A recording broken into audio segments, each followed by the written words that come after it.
সাত আসমানের উপরে চলে গেল। ওই জায়গায় একটা দানা রেখে 70 বছর অথবা 70,000 বছর পর্যন্ত ঘুমালো।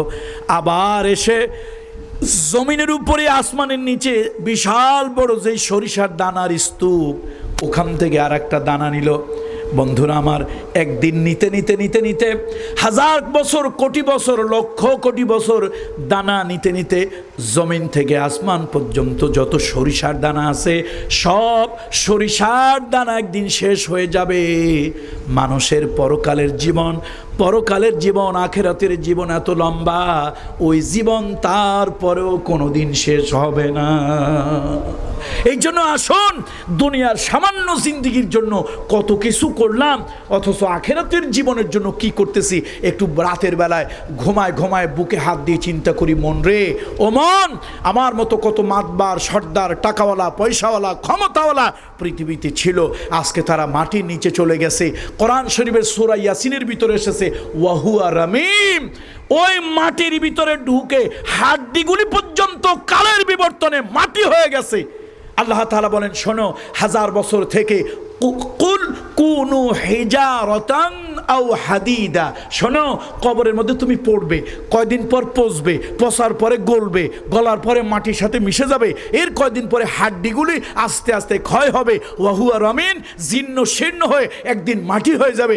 100, 200, 500 বছর পর এই মাটিটা আবার পাথর, লোহায় পরিণত, কুল কুনু হিজারাতান আও হাদিদা, পাথর হবে, লোহায় পরিণত হয়ে যাবে। এরপরও তুমি চিন্তা করো না, তোমাকে আমি আল্লাহ আবার ওই কবর থেকে জিন্দা করব। মিনহা খালাকনাকুম ওয়া ফিহা নুঈদুকুম ওয়া মিনহা নুখরিজুকুম তারাতান উখরা। আল্লাহ তাআলা আবার আমাদেরকে জীবিত করবেন অনন্তকাল, হাজার লক্ষ কোটি বছর নয়, অনন্তকাল ওই আখেরাতে আমাদেরকে চলতে হবে। আমি সব দলের, সব মতের, সব ভাইদেরকে অনুরোধ করে গেলাম, আসুন পরকালীন জীবনটাকে টার্গেট করি। দুনিয়ার রাজনীতি নয়, পরকালের রাজনীতি, দুনিয়ার রাজনীতি নয়, কবরের রাজনীতি, দুনিয়ার রাজনীতি নয়, আখেরাতের রাজনীতি, দুনিয়ার রাজনীতি নয়, হাসরের রাজনীতি নিয়ে আমরা চলি। হাসরের রাজনীতি হলো, মুহাম্মদ রাসূলুল্লাহর কাছে কিছু লোক যাবে, হুজুর কলিজা শুকায় গেছে, ইয়া রাসূলুল্লাহ জিহ্বাটা গলা পর্যন্ত নেবে আসছে, নাভি পর্যন্ত, ইয়া রাসূলুল্লাহ একটু পানি দেন। আল্লাহ নবী, দয়ার নবী তো পানিটা দিতে যাবে, একজন ফেরেশতা এসে বলবে, ইয়া রাহমাতুল লিল আলামিন, ইয়া রাসূলুল্লাহ তাকে পানি দিবেন না, আপনি ইন্তেকালের পর এই উম্মত আপনার দ্বীনের সাথে নাফরমানি করেছে। আল্লাহ নবী বলবেন, সুকান লিমান গায়্যারা মিন বাদি, আমার থেকে দূরে সরে যা, তুই আমি ইন্তেকালের পর আমার ইসলামকে তোর মতো করে বানিয়েছিস। দেখেন না, কিছু লোকজন আছে কথায় কথায় কয় হুজুররা ভুল ব্যাখ্যা করে, আরে সলিমুদ্দি আমরা ভুল ব্যাখ্যা করি, তো তোর বাপ দাদা 14 গোষ্ঠী জানলে তুই ইসলামের সঠিক ব্যাখ্যা কর। আলহামদুলিল্লাহ সূরা পড়তে পায়জামা ভিজে নষ্ট হয়ে যায়, সে কয় আমরা নাকি ধর্মের, ইসলামের অপব্যাখ্যা করি। তো আমরা তো অপব্যাখ্যা করি, কথা ঠিক আছে, আমরা লেখাপড়া জানি না, আমরা ধর্ম ব্যবসায়ী, অপব্যাখ্যা করি। তো তুই এত শুদ্ধ ব্যাখ্যাটা জানিস, পর বুখারী শরীফের একটা হাদিস পড়তে দিলে পায়জামা নষ্ট হইয়া, পায়খানায় সব নষ্ট করিয়া বিছনা পর্যন্ত কাজ করে ফেলবে। এক পৃষ্ঠা তো দূরের কথা, একটা লাইন ইবারত পড়তে পারবে না। ওনারা বলে আমরা নাকি ধর্মের অপব্যাখ্যা করি। সুতরাং আসুন আখেরাতের রাজনীতি করি। মুহাম্মদ রাসূলুল্লাহ যেন আমাকে হাউজে কাউসার থেকে তাড়িয়ে না দেয়, আল্লাহ তাআলা তার আরশের ছায়াতল থেকে যেন তাড়িয়ে না দেয়। কবরে 3 প্রশ্নের উত্তর যতই মুখস্থ করে যাই, আল্লাহু রাব্বি যতই মুখস্থ করে যাই, দ্বীনুনা ইসলাম যতই মুখস্থ করে যাই, নবিয়ুনা মুহাম্মদ যতই মুখস্থ করে যাই, মুখস্থ বিদ্যায় কবরে চলবে। সুতরাং কবরের রাজনীতি যদি করে যান তাহলেই কবরে আপনি শান্তি পাবেন। আমার দেশে দেখেন না, রাজনৈতিক ধান্দাবাজি কবরেও চলে। একটা লোক জিন্দিগি ভর এই মার্কার ওই মার্কার পিছনে দৌড়াইছে, এই লোকটারে গোসল দিয়া, কাফন পড়াইয়া, আমার মতো মোল্লা মৌলবীরে 50, 100, 200, 500 টাকা দিয়া তারপরে জানাজা করাইয়া কবরে রাখার সময় একটা কথা বলে, বিসমিল্লাহি বলেন, কি বলে? ওয়ালা বিসমিল্লাহি মানে আল্লাহর নামে, ওয়ালা মিল্লাতে রাসূলিল্লাহ, রসুলের দলে। এখন ফেরেশতারা কয়, এই নাফরমান বলিস কি, তুই তো ডলার জীবিত থাকতে বাদরের মতো, হনুমানের মতো, উল্লুকার ভাল্লুকের মতো তুই তো অমুক মার্কার পিছনে, মোহাম্মদ রসুলুল্লাহর পিছনে, আল্লাহর হাবিবের দিনের পিছনে, রসুলুল্লাহর সুন্নতের পিছনে তো দৌড়াস নাই।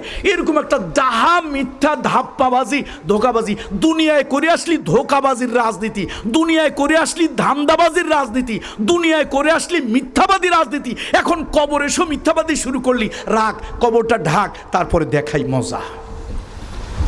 কবরটা ঢাক, মজা দেখাই, তুই কোন দিকে ছিলি, কোন মিল্লাতে ছিলি।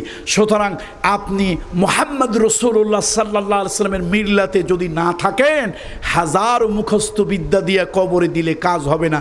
আর রাসূলুল্লাহর মিল্লাতে যদি থাকেন, কারো বলা লাগবে না, কারো বলা লাগবে না, কারো বলা লাগবে না। আর মিয়া একটা মুসলমান, একজন মুসলমান, আমর বিন সাবিত বিন ওয়াকিস, আমর বিন সাবিত বিন ওয়াকিস একজন মুসলমান, হাদিসে আসছে এক ওয়াক্ত নামাজ পড়ে নাই, জীবনে একটা সেজদা আল্লাহরে দেয় নাই। সেই লোকটা বুকের উপরে শাহাদাত আঙ্গুলি রেখে বদর ওহুদের যুদ্ধে মুহাম্মদ রাসূলুল্লাহ তার বুকের উপরে শাহাদাত আঙ্গুলি রেখে কয়, আনতা মিন আহলিল জান্নাহ। সাক্ষীটা কে দিতেছে? কথা কয় না, সাক্ষীটা কে দিতেছে?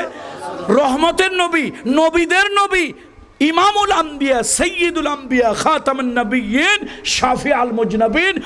ওহুদের যুদ্ধে, ওহুদের মাঠে আমর বিন সাবিত বিন ওয়াকিস, তার ডাক নাম হলো উসাইরিম। ডাক নামটা কি? আর পুরো নামটা হলো আমর বিন সাবিত বিন ওয়াকিস। বলে হুজুর এক ওয়াক্ত নামাজ পড়লো না, পশ্চিম দিকে একটা সেজদা দিল না। এই লোকটারে মুহাম্মদ রাসূলুল্লাহ তার সিনার উপরে 3 বার আঙ্গুল রেখে, শাহাদাত আঙ্গুলি নবীজি তার বুকের উপরে রেখে বলতেছে, আনতা মিন আহলিল জান্নাহ, আনতা মিন আহলিল জান্নাহ, আনতা মিন আহলিল জান্নাহ, হাকাযা সালাসা মাররাত। কে বলছে? কে বলছে? রাসূলুল্লাহ। এখন আপনাদের প্রশ্ন, হুজুর নামাজ পড়লো না লোকটা।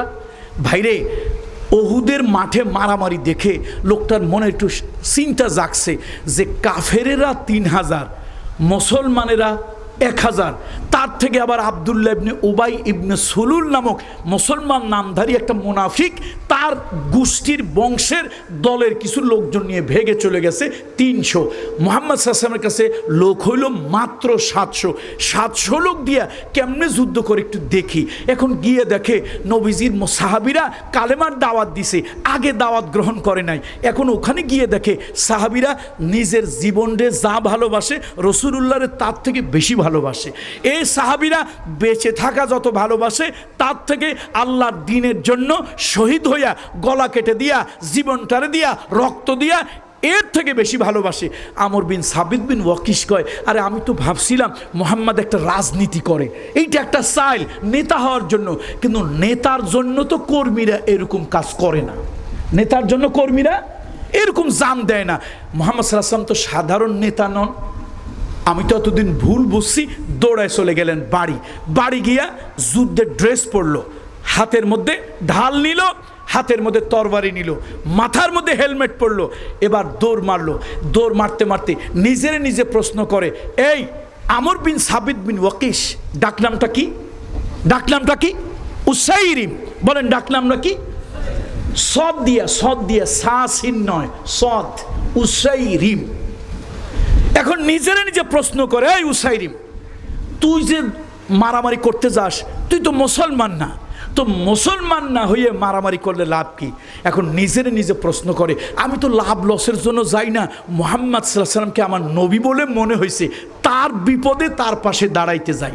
এখন সে আকাশের দিকে মুখটা তুলে বলতেছে, আকাশের মালিক, আমি তো কালেমা পড়ার সময় পাইলাম না, অনুষ্ঠানও হইল না, তো আমি মনে মনে কালেমা পড়ে নিলাম।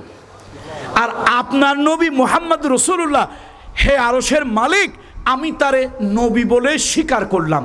যদি আমি আপনার নবীর পক্ষে, সত্যের পক্ষে লড়তে গিয়া মরে যাই, তো আমি অবিশ্বাসী কাফের নই, এই সংবাদটা দয়া করে আপনি আপনার নবীকে জানিয়ে দিয়েন। ইসলাম গ্রহণ করছে কি আনুষ্ঠানিকভাবে না মনে মনে? একটু আওয়াজ দিয়ে বলেন, আনুষ্ঠানিকভাবে না মনে মনে? মনে মনে করে ওহুদের ময়দানে নেমে গেছে।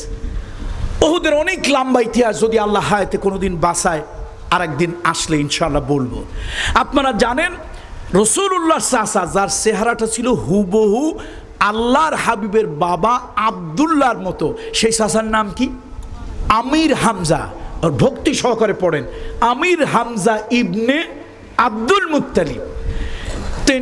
তিনি শহীদ হয়েছেন, তার বুকটা ফেড়ে হেন্দা কলিজা বের করে চিবিয়ে চিবিয়ে হুদে ফেলেছে, এই কান দুটারে কাটছে, নাকটারে কাটছে, সুই দিয়ে সেলাই করে গলার মধ্যে মালা গেঁথেছে। নবীর বড় কষ্ট, আমার চাচা আমার বাপের মতো হুবহু চেহারা। ছোটোবেলা আবার নবীরে লোকেরা বলছে, মুহাম্মদ তোমার বাপকে দেখার জন্য মনটা যদি কাঁদে তো তোমার ওই চাচারে দেখিও, তোমার চাচা 10 চাচার মধ্যে আমির হামজা একেবারে চেহারাটা তোমার বাবা আব্দুল্লাহর মতো। তো নবীজি মাঝে মাঝে মাকে হারাইলেন ছোটবেলায়, বাবাকে তো দেখেনি নাই।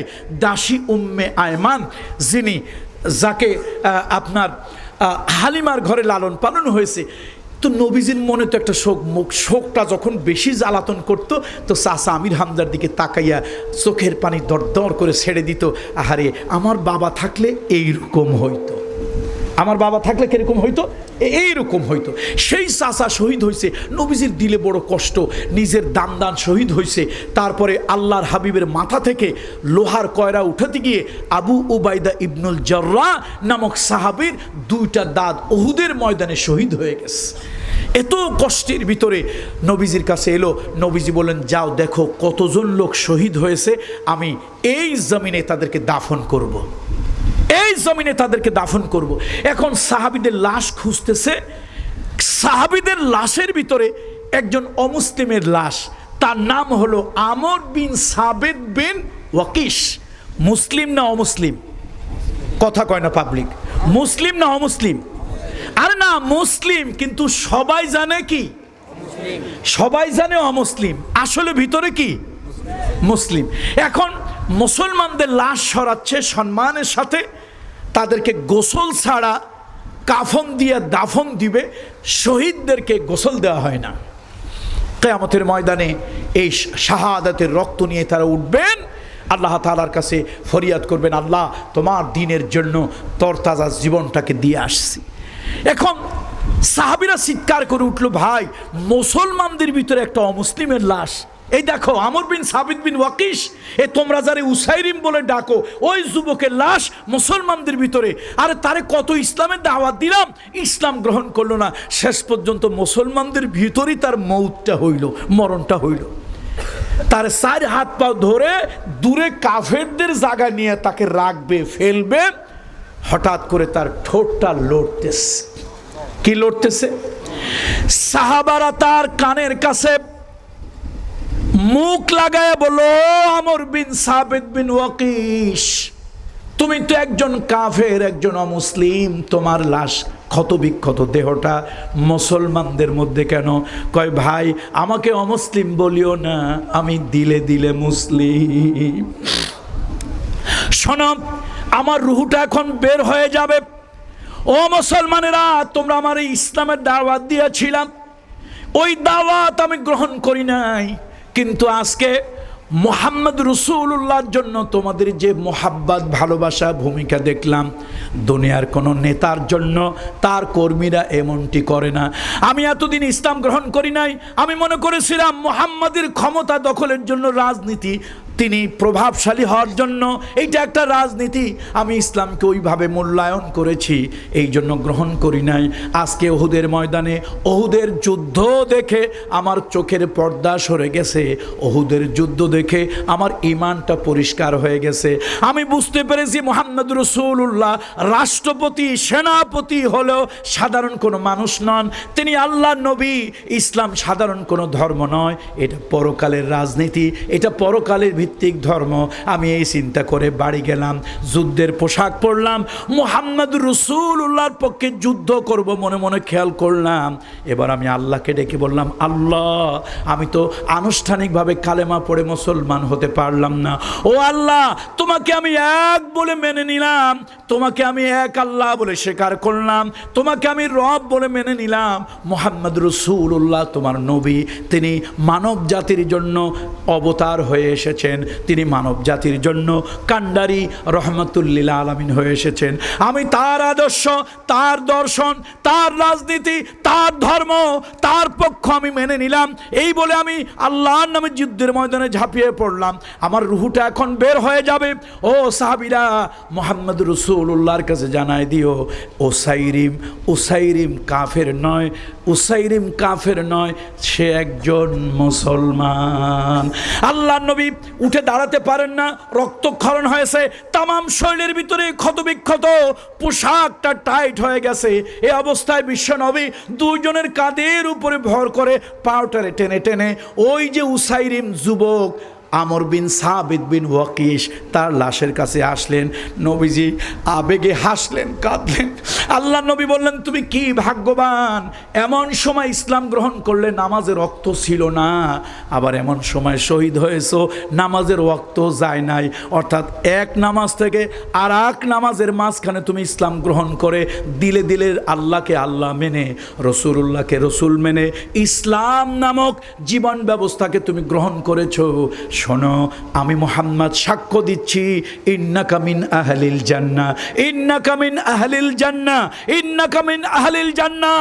সাহাবীরা চিৎকার করে কাঁদতে শুরু করলো, উসাইরিম তুমি কতই না ভাগ্যবান, যদি তোমার মতো আমরা হতাম তাহলে নবীজি আমাদের সিনার উপরেও শাহাদাত আঙ্গুলি রেখে সাক্ষ্য দিত। ও আমার পেকুয়ার যুবকেরা, ও রাজাখালীর যুবকেরা, একজন ব্যক্তি আল্লাহর দিনকে জীবনের রাজনীতি হিসাবে, আল্লাহর দিনকে নাজাতের রাজনীতি হিসাবে, আল্লাহর ইসলামকে জীবন চলার একমাত্র মূলমন্ত্র হিসাবে মেনে নিয়া এক ওয়াক্ত নামাজ পড়ার সুযোগ হলো না, আল্লাহকে একটা সেজদা দেওয়ার সুযোগ তার জীবনে হলো না। অথচ নিঃসন্দেহে আল্লাহর জান্নাতি যারা হবেন তার মধ্যে ওই যুবক অন্তর্ভুক্ত হয়ে গেল।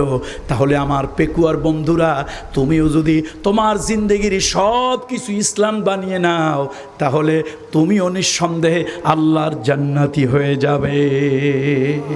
আল্লাহর দ্বীনের পক্ষে আমাদেরকে আল্লাহ ভূমিকা নেওয়ার তৌফিক দান করুন। সবাই বলি আল্লাহুম্মা আমিন, সবাই বলি আল্লাহুম্মা আমিন। আল্লাহ তাআলা এই ভাই কি সংগঠন, আল্লাহ তাআলা এই সংগঠনকে কবুল করুন, যে যারা আজকের এই মাহফিলটার আয়োজন করেছে। ভাই